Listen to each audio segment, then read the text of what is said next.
গৌৰীপুৰত ATM চোৰ আটক 15খন ATM card উদ্ধাৰ গৌৰীপুৰ আৰক্ষীয়ে আটক কৰিলে এটিএম চুৰিৰ লগত জড়িত এজন যুৱকক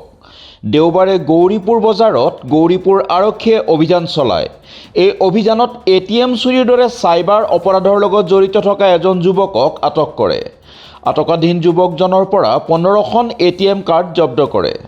আৰক্ষীয়ে আটক কৰা যুৱকজনৰ নাম আবু বক্কৰ সিদ্দিক ঘৰ ধুবুৰীৰ বইলাৰচৰ ঘৰত আনন্দ আৰু সম্পৰ্কৰ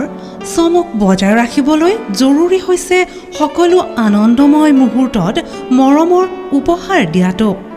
সেইবাবে মধুশ্ৰী জুৱেলাৰ্ছে আনিছে সকলো ৰঙীন ক্ষণৰ বাবে বিশেষ গহনা হীৰাৰে হওক সোণৰে হওক বা ৰূপৰে হওক শ্ৰেষ্ঠ ডিজাইনছ আৰু হলমাৰ্কযুক্ত গহনাই ৰাখে সম্পৰ্কক নিখুঁত তেনেহ'লে আজিয়ে আনক আনন্দ মধুশ্ৰী জুৱেলাৰ্ছৰ সৈতে যোগাযোগ কৰক 7002800341 নাইবা ভিজিট কৰক LNB ৰোড নলবাৰী অসম